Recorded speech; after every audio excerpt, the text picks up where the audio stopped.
"It hurts too much," the peasant widow cried, and the prince said, "That's why I'm here." Dust rises on a lonely village road. A church bell tolls. A young widow clutches her child, tears streaking her face. She has nothing left. Her husband is gone, her home nearly lost. And the taxman waits like a wolf at the door, but when a stranger in rough clothes offers his hand, hope flickers where none had been before. Yet he carries a secret heavier than any burden she knows. For he is not the man he seems. As whispers spread.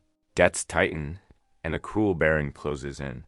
The widow is torn between trust and betrayal, love and ruin. What will happen when the truth of the prince's disguise is revealed? Will compassion conquer corruption, or will her break all over again?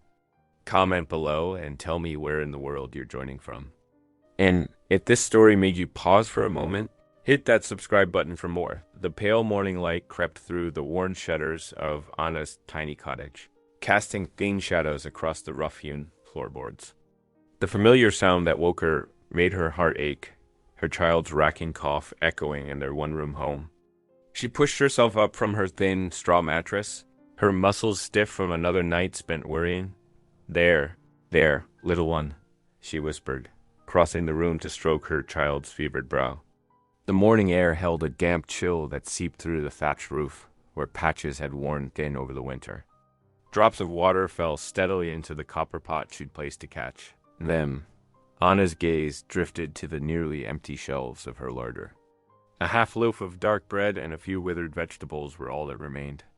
Her throat tightened as she thought of her late husband, gone these 2 years past.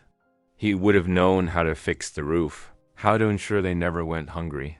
Pulling her worn shawl tight around her shoulders, Anna picked up the heavy wooden bucket. The well wasn't far, but each step felt heavier than the last. The weight of her loneliness, her fears for her sick child, the endless struggle to keep food on their table, it all came crashing down at once. She made it just past her garden. Gate before her legs gave way. The bucket clattered to the ground as she sank to her knees, hot tears spilling down her cheeks. "It hurts too much, double quotes," she cried out, her voice breaking in the quiet morning air. "That's why I am here." The deep voice startled her. Anna looked up to find a tall stranger standing nearby, dressed in the simple leather and wool of a huntsman. His face was kind, though there was something about his bearing that seemed almost noble despite his common clothes. She scrambled to her feet, hastily wiping her tears.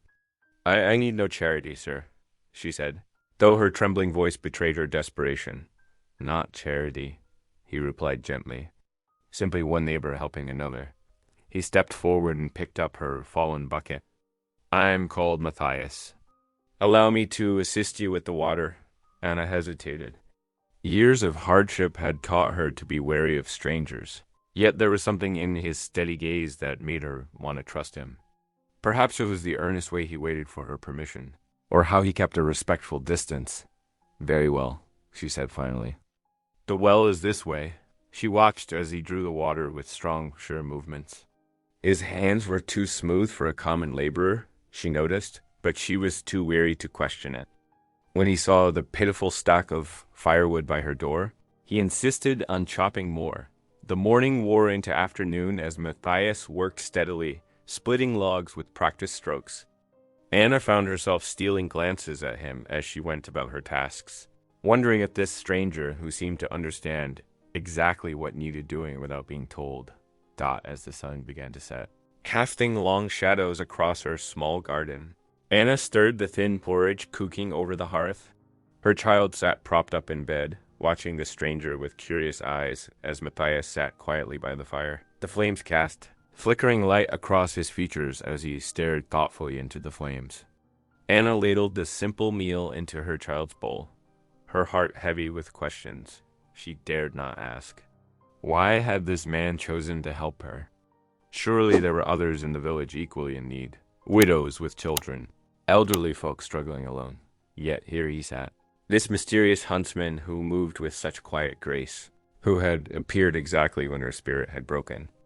There was something both comforting and unsettling about his presence, like a familiar song played in an unexpected key as she watched him from the corner of her eye.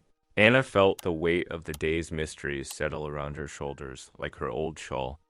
Who was this Matthias truly? And what had brought him to her door on this spring morning when she had finally given voice to her pain? The rooster's crow pierced the misty dawn, rousing Anna from her fitful sleep. She blinked, confused by an unfamiliar sound drifting through her cottage walls, the steady thunk of an axe splitting wood. Her heart skipped as she remembered the stranger from yesterday, wrapping her shawl around her shoulders. She peered through the cottage door. There stood Matthias, his broad shoulders moving with practiced ease as he worked. A neat pile of split logs already stood beside him, far more than she'd had in weeks. "Good morrow," he called, pausing to wipe his brow. "I hope the chopping didn't wake you." "No, sir," Anna replied, still uncertain how to act around this peculiar man. Before she could protest, he reached into his leather pouch and pulled out a fresh loaf of bread. "Please," he said, breaking it into thirds. "Share this with me and the little one." The bread's aroma made her mouth water, reminding her how long it had been since they'd had anything but the coarsest loaf. Her child appeared in the doorway, drawn by the smell, and Matthias offered a piece with such genuine warmth that Anna found herself accepting. "Now then," he said as they finished the simple meal, "about that roof of yours." The morning passed in a blur of activity. Matthias climbed easily onto the cottage roof, showing surprising skill as he replaced worn thatch and repaired the basic framework beneath. Anna handed him tools and materials, watching with growing curiosity. "You handle tools well for a huntsman," she observed, passing him another bundle of thatched dabble quotza. "Yes," he replied, concentrating on his work. "I spent time with the castle craftsmen in my youth. My uncle thought it important to learn practical skills. Throughout the day, villagers passed by on their way to the fields or market. Their whispers carried clearly to Anna's ears. The widow's got herself a helper ... double quotes. Strong fellow, and handsome too ... About time someone looked after her ... Anna felt her cheeks warm at their words. But she couldn't deny that Matthias's presence brought comfort she hadn't felt since losing her husband. His quiet strength and gentle manner with her child spoke of a good heart ... as evening approached. Anna insisted on sharing their simple supper with him, a thin vegetable soup with the last of the morning's bread. In the intimate quiet of the cottage, lit by a single candle, Matthias seemed to relax his guard. "The soup is quite palatable," he said, then caught himself. "That is to say, it's good eating," but Anna had caught the shift in his speech, the cultured tone that slipped through his commoner's facade. She studied him over her bowl, questions mounting in her mind. His hands, though strong and capable, bore no craftsman's calluses. His posture, even seated on a rough wooden stool, spoke of years of formal training.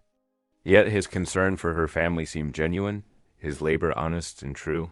Later, as she tucked her child into bed, Matthias banked the hearth fire for the night. The dancing flames cast shadows across his face, highlighting noble features that seemed increasingly out of place in her humble cottage. "Thank you," Anna said softly, not wanting to wake her sleeping child. "For everything?" Matthias smiled, that warm, genuine smile that made her pulse quicken in a way she'd thought long forgotten. "It was my honor," he replied, and even those simple words carried a weight of sincerity that touched her heart. After he took his leave, promising to return tomorrow, Anna sat alone in the candlelight. Her fingers traced the rough grain of her table, mind spinning with questions about her mysterious helper. But it was the memory of his smile that kept returning, and the strange flutter in her chest whenever their eyes met. She hadn't felt anything like this since her husband's courting days, and the realization both thrilled and frightened her. The candle burned low as she sat there, wondering what tomorrow might bring, and why the thought of seeing him again made her heart beat so much faster. The church bells of St. Michael's rang clear across the village, calling the faithful to Sunday service. Anna smoothed her faded best dress and adjusted her daughter's carefully mended collar. Her heart warmed to see Matthias waiting by the church steps, dressed simply but neat. His quiet presence already a comfort she'd grown used to these past days.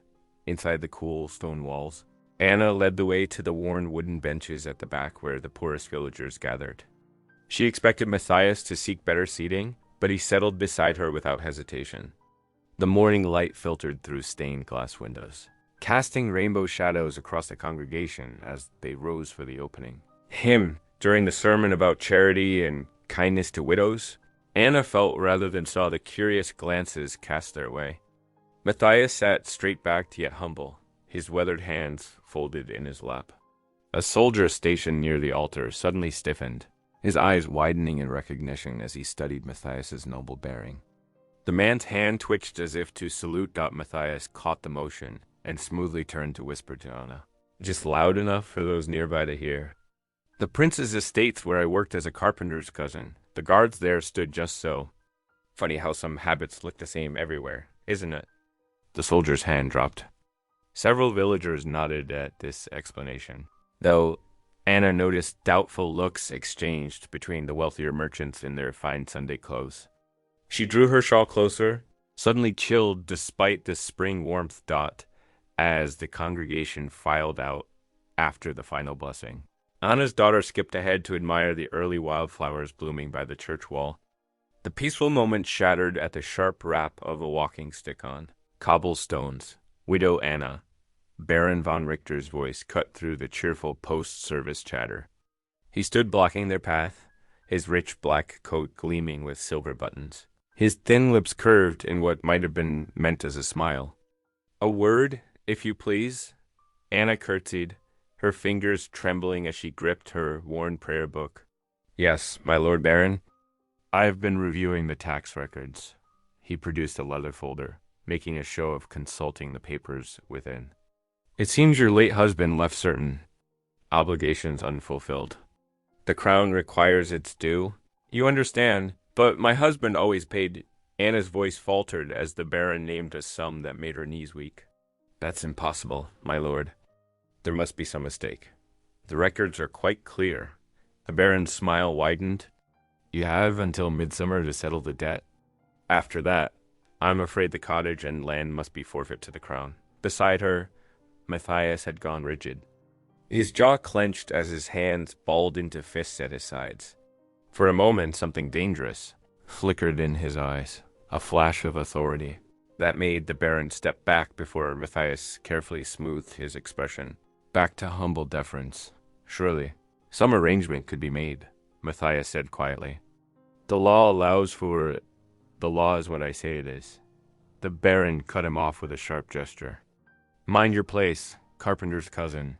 He turned back to Anna, midsummer widow. Not a day later. With that, he strode away, his walking stick striking the cobblestones like a judge's gavel. That evening, Anna knelt beside her daughter's bed, the child's peaceful breathing a counterpoint to her whispered prayers. "Please," she murmured, "show us a way. I cannot lose our home. I cannot fail her." A cool breeze stirred the curtains at the window. Outside in the gathering dusk, Matthias stood in the garden, his face turned toward the stars appearing one by one in the darkening sky. His hands gripped the rough fence post as he made his own silent vow. He would not let Anna and her child suffer this injustice, even if protecting them meant stepping out of the shadows and revealing his true identity. The price of his disguise had suddenly become too high to bear. The morning dew still clung to the grass as Anna trudged toward her small plot of land behind the cottage.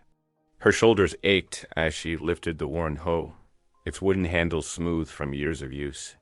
The earth felt hard beneath her feet, untilled and waiting for spring planting that she could ill afford. She had barely begun to break the soil when the sound of footsteps made her turn. There stood Matthias, carrying a large sack over his shoulder, his face bright with purpose. "Good morrow," he called, setting down his burden. The sack's contents shifted, and Anna heard the distinctive sound of grain seeds sliding against each other. "What's this, Ben?" she asked, leaning on her. Matthias opened the sack, revealing golden seed grain. "From my wages saved," he explained, though his eyes flickered away for just a moment. "Every field needs good seed to grow a proper harvest." Anna's throat tightened. "I cannot accept such charity," she protested. But Matthias was already reaching for a spare hoe that leaned against her. Cottage wall, 'tis not charity when shared between friends, he said simply, and began to work the soil beside her. The morning warmed as they labored together. Anna showed him how to create straight furrows, though his technique left much to be desired. His determination made up for his lack of skill, and soon they fell into a steady rhythm, Anna breaking the earth, Matthias following with the precious seeds. The sun climbed higher, and sweat dampened their brows. Anna found herself studying his hands, so clearly unused to such work, despite their recent calluses.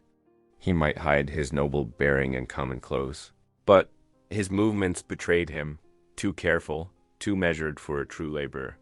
Then it happened. Matthias, attempting to step over a freshly dug furrow, caught his boot on the raised earth. He stumbled forward with a most undignified yelp, arms windmilling as he fought for balance. He landed face first in the soft dirt with a quiet oof. Anna couldn't help herself. The laughter bubbled up from deep in her chest, bright and unexpected. "Oh. And here I thought you said you knew farming," she teased, offering her hand to help him up. Matthias sat up, his face and shirt covered in dirt, and smiled sheepishly. Perhaps I exaggerated my abilities somewhat. His formal manner slipped entirely as he chuckled, accepting her help to stand. "Well then, my lord farmer," Anna said, her eyes twinkling, "shall I show you how it's properly done?" The words came naturally, all consciousness of his true station forgotten in that moment of shared mirth. They worked until sunset painted the sky in shades of pink and gold. Anna's muscles ached, but her heart felt lighter than it had in months. The field was planted, tomorrow's hope buried in today's soil. That evening, after a simple supper of bread and soup, they sat by the hearth's warm glow. Anna's son played quietly on the floor while she darned socks by candlelight. Matthias pulled out a small knife and began whittling a piece of wood with careful strokes. Only sounds were the crack of the fire, the whisper of thread through fabric, and the gentle scrape of blade against wood. Slowly, beneath Matthias's surprisingly skilled hands, the shape of a small horse emerged. He smoothed the edges with careful attention, adding details, a flowing mane, alert ears, a gentle eye. Anna's son watched with growing fascination as the toy took shape. When Matthias finally held it out to him, the boy's eyes grew wide with wonder. He took the wooden horse with reverent hands, turning it this way and that in the firelight. "Thank you," the child whispered, clutching the toy to his chest as his eyes grew heavy with sleep. Anna's heart clenched as she watched Matthias carry her sleeping son to his small bed, tucking the blanket around both boy and wooden horse with gentle hands. Such tenderness from a man who must surely have servants to tend his own children. Should he have any? She looked away quickly when Matthias turned back to the fire, not wanting him to see the conflict in her eyes. This kindness, this gentle attention to her small family, it would be so easy to grow used to it. So dangerous to let herself depend on it. Yet watching him settle back into his chair, the firelight playing across his noble features, Anna could not stop her heart from warming at his presence. Even as her mind whispered warnings about the pain that surely weighted down this path, the village square hummed with excitement as the midsummer festival preparations reached their peak. Children darted between market stalls with flower garlands trailing behind them, their laughter mixing with the sweet sounds of fiddlers testing their strings.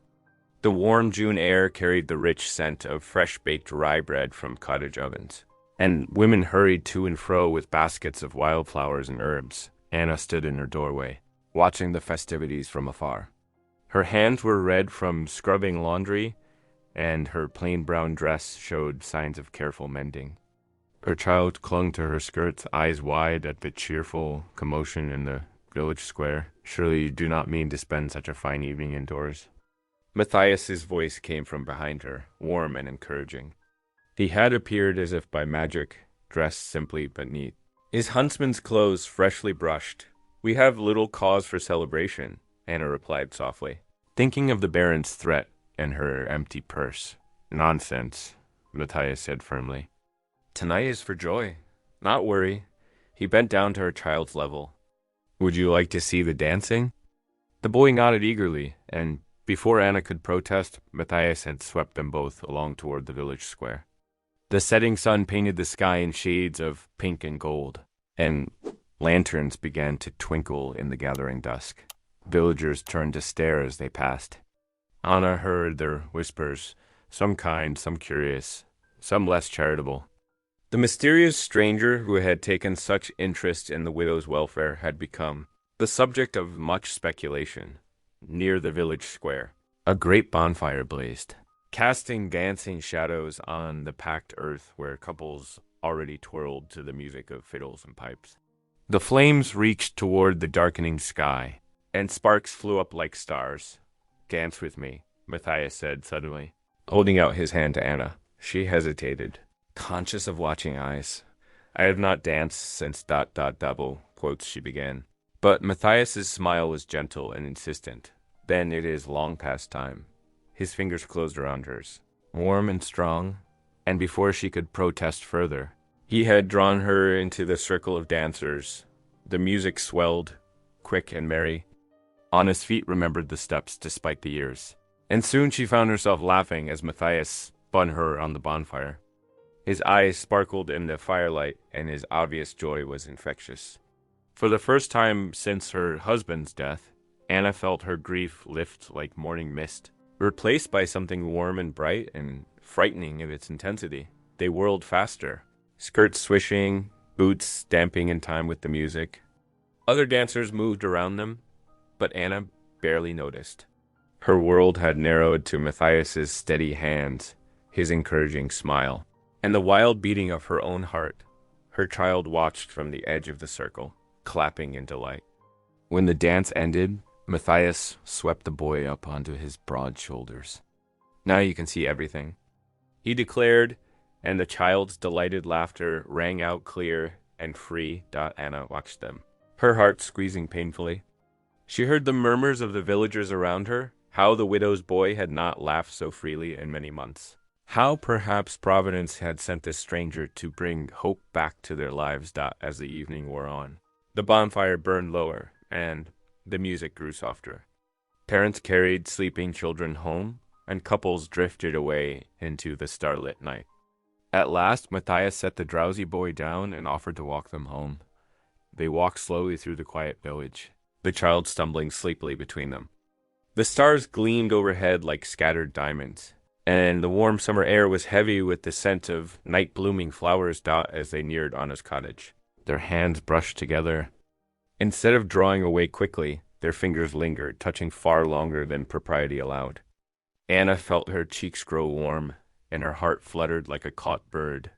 She knew she'd step away, maintain the proper distance that a widow must keep, and yet she could not bring herself to move out at last. She pulled her hand back, though the touch seemed to burn against her skin. She ducked her head, unable to meet Matthias's gaze, caught between the stern voice of propriety and the yearning that made her wish to reach for his hand again. The summer morning started like any other, with Anna hanging freshly washed linens in the yard. Her child played nearby with the wooden horse Matthias had carved, making galloping sounds as village life bustled around them. The clatter of hooves on the dusty road drew everyone's attention as a messenger in the baron's livery rode into the hamlet. The messenger's polished boots gleamed as he dismounted, his crimson jacket marking him as an official herald. Villagers gathered, their morning tasks forgotten, as he cleared his throat and called out, "Anna, widow of Heinrich Schmidt, come forth to receive a decree from Baron von Richter by order of His Highness, the Prince." Anna's hands trembled as she stepped forward, conscious of the curious stares from her neighbors. The messenger thrust a sealed parchment toward her, his expression bored, but his voice carrying across the square. "By order of His Highness, to settle outstanding war debts owed by your late husband, you are hereby commanded to wed Master Friedrich Bergmann, merchant of Munich, before the harvest moon." Whispers rippled through the crowd. Anna's fingers grew numb around the heavy parchment. Master Bergmann, she had heard of him, a man thrice her age, known for his wealth and cruel treatment of his servants. The messenger remounted his horse and departed without waiting for a response. Leaving Anna standing alone in the midst of muttering villagers, Matthias emerged from the crowd, his face pale. Anna, he began, reaching for her arm, but she jerked away. Did you know? She demanded, her voice breaking. You've worked in the prince's estates. Did you know this was coming? The parchment shook in her grip as tears threatened to fall. Anna, please. Matthias stepped closer. But she backed away. A carpenter's cousin would have heard whispers of such a decree, she said, her quiet tone cutting deeper than shouts. Could have. The servants talk. You would have known. Her eyes searched his face, finding guilt in his features that confirmed her fears. Who are you really?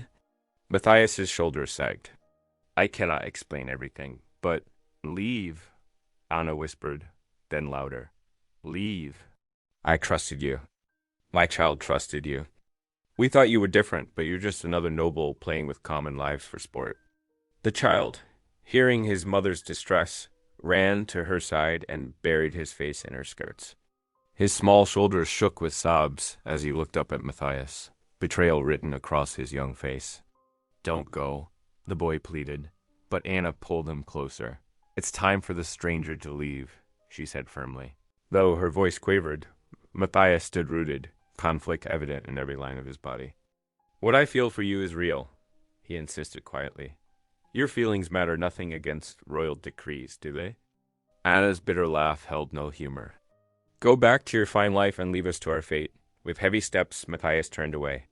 The child's cries followed him down the path, each sob like a knife in his heart. Villagers parted before him, their faces a mixture of pity and judgment. Anna waited until Matthias disappeared from sight before her composure cracked. She hurried into her cottage, clutching her weeping child with one arm and the dreaded decree with her other hand.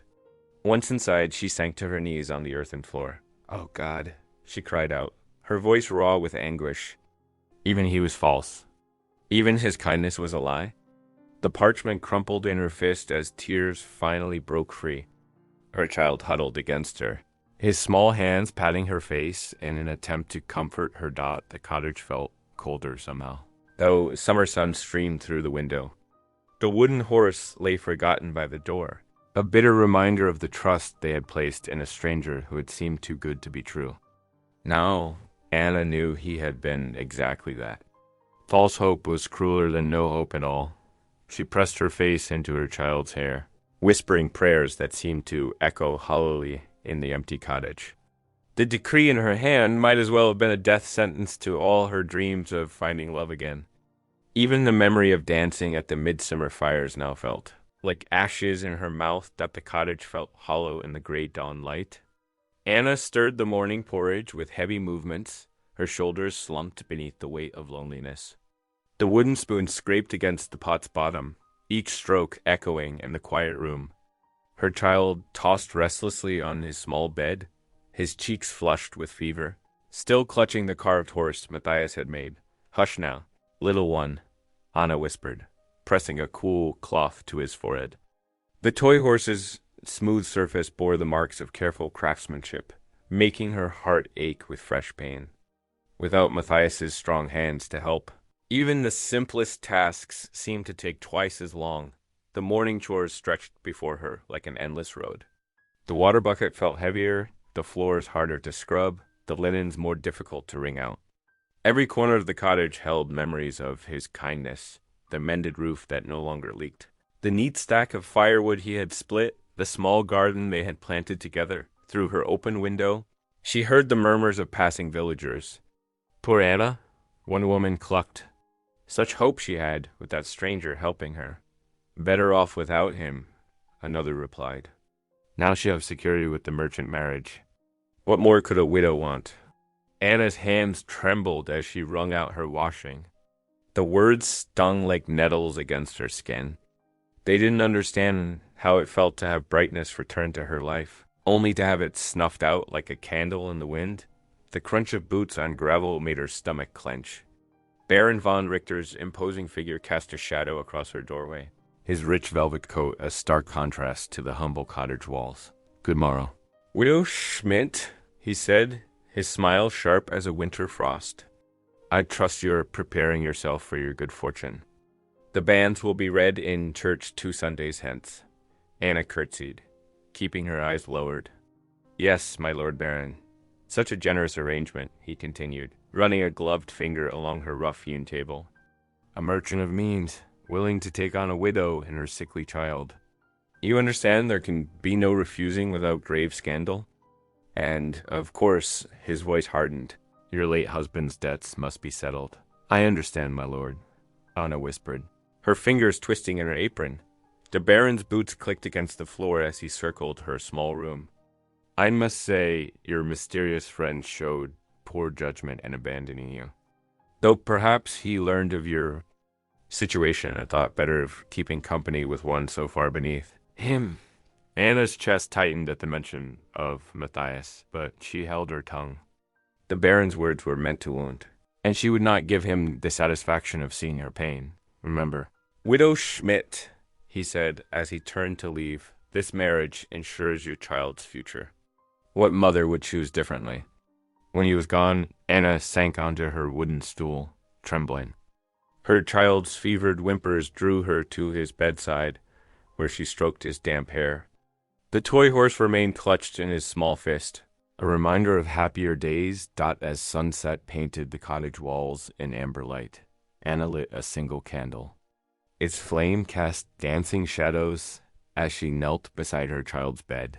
Her prayer whispered into the growing darkness. Lord above, she murmured, give me strength to bear what must be borne. She touched her son's warm cheek, watching the candlelight reflect in the carved horse's wooden eyes. I will marry the merchant, my darling. For you I will endure. Though my heart ... double quotes, her voice caught on a sob. My heart is broken. The candle guttered in a draught, making the shadows leap. Anna remained kneeling in the darkness, her tears falling silently as night settled over the cottage where happiness had briefly dwelt. The morning of the betrothal dawned cold and misty.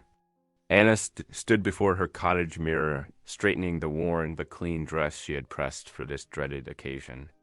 Her trembling fingers smoothed the fabric as her child watched from his small bed, still weak from fever but well enough to attend. Come, little one, she whispered, helping him dress in his best shirt. We must be brave today. The walk to the church seemed endless. Villagers lined the muddy path, their whispers following Anna like autumn leaves in the wind. Some offered sympathetic glances, others turned away. Her child's small hand clutched hers tightly as they approached the weathered church doors. Baron von Richter waited at the entrance, his rich velvet doublet a stark contrast to Anna's simple dress. His thin lips curved into a satisfied smile as he watched her approach. Ah, the widow arrives, he announced loudly. How fortunate she'll soon have a proper husband to manage her affairs. Inside, the church pews creaked with the weight of the entire village. Candles flickered in their brass holders, casting dancing shadows on the stone walls. The merchant stood near the altar, a portly man with graying hair who barely glanced at Anna or her child.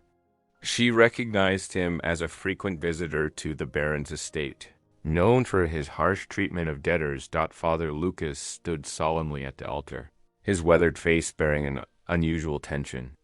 The morning light filtered through the stained glass windows, painting colored patterns across the worn stone floor. Anna's footsteps echoed as she walked forward, each step feeling like lead in her shoes.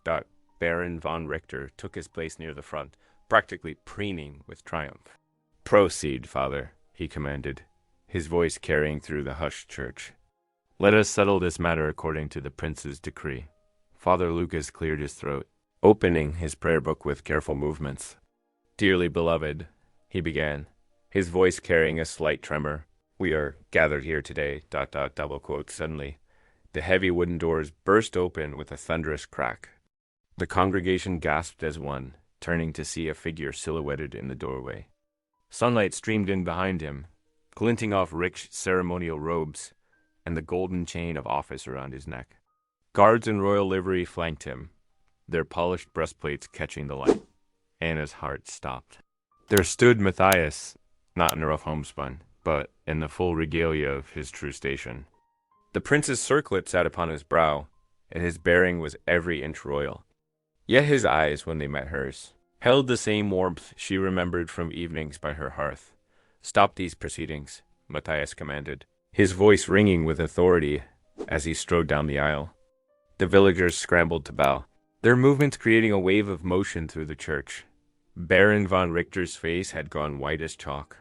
Your Highness," he stammered, dropping into a clumsy bow. "We did not expect—" "Clearly not," Matthias cut him off, his tone sharp as steel. "Did you think I would not discover your false claims? The war debts you speak of were settled years ago. You have used your position to prey upon my people, cousin, and it ends today." Anna stood frozen, her mind reeling. The man who had carried her water, who had mended her roof and played with her child, he was the prince himself? Her legs trembled beneath her as the full weight of understanding crashed over her. Matthias turned to address the congregation, his voice carrying to every corner of the church. "Let it be known that this widow and her child are under my personal protection. Baron von Richter's claims are hereby nullified, and he will answer for his deceptions." The guards moved forward, taking position on either side of the Baron, whose face had transformed from triumph to terror in the space of moments. The merchant, who would have been Anna's husband, slipped quietly toward the door, eager to distance himself from the Baron's downfall. Anna stared at Matthias, her prince, as he stood before her in all his glory. Her heart warred between wonderment at his true identity and hurt at his deception. The simple huntsman who had brought such light to her dark days was gone, replaced by this resplendent figure of authority. Yet when their eyes met across the church's stone floor, she saw in them the same gentle soul who had sat at her table and carved toys for her child. The church fell silent as Prince Matthias strode down the center aisle, his royal cloak sweeping behind him. Sunlight streamed through the stained glass windows, casting rainbow patterns across his familiar face, the face Anna had known only as a humble huntsman. The assembled villagers dropped into deep bows and curtsies, their whispers echoing off the stone walls. Matthias raised his hand for silence, his eyes scanning the crowd before settling on Anna. "My people," he began, his voice carrying the warmth she remembered from their evenings by her hearth. "I have walked among you these past weeks, not as your prince, but as a simple man. I sought to understand your lives, your struggles, your hopes." He paused, his gaze softening as it met Anna's. "And through the courage of one widow, my eyes were open to both the suffering and the strength in our realm." Baron von Richter stepped forward, his face mottled with rage. "Your Highness, this common woman." Silence. Matthias's command rang through the church. He reached inside his cloak and withdrew the betrothal decree. This document, forcing an unwanted marriage upon a virtuous widow, was created through deceit and false claims of debt. With deliberate movements, he tore the parchment into the sound sharp in the hushed church. "I hereby nullify this betrothal and all claims against Anna's property." The Baron's face purpled. "But your Highness, the law exists to protect our people, not to exploit them." Matthias turned to face the Baron fully, his voice hard as steel. "I have examined your records, cousin. Your abuse of authority ends today. You are stripped of your position as tax collector and will answer to the royal court for your crimes against these good people." A gasp rippled through the congregation. 2 royal guards stepped forward to flank the Baron, whose arrogance crumbled into fear. "You cannot—" "I can, and I do." Matthias's voice softened as he addressed the villagers. "Too long have some nobles forgotten their duty to those they serve. This ends now." The church erupted in cheers. Peasants who had suffered under the Baron's harsh rule embraced each other, tears streaming down weathered faces. From his place near Anna, her child broke free from her grasp. "Matthias!" he cried out, running down the aisle with the wooden horse clutched in his small hands. Matthias knelt, catching the boy in his arms. The prince's smile was the same one that had warmed their cottage on cold evenings, genuine, unguarded, full of affection. The child showed him the toy horse, chattering about how he'd slept with it every night. Even when he was sick, Anna watched, rooted to her spot, tears spilling down her cheeks. All those days of shared labor, simple meals, and quiet conversations by firelight may have been real, even if his identity had been hidden. The prince who had chopped her wood and mended her roof now cradled her son as tenderly as any father might. Matthias stood, still holding the child, and walked to where Anna stood. The villagers parted before him, creating a path.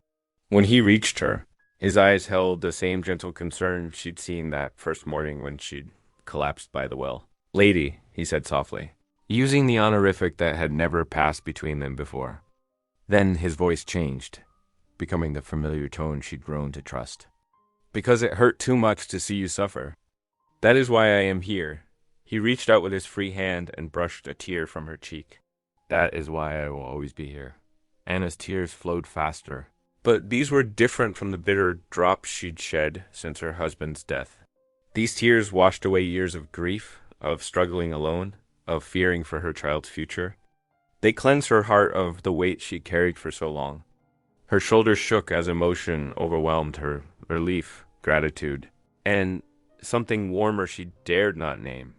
The morning light streamed stronger through the windows now, touching everything with gold.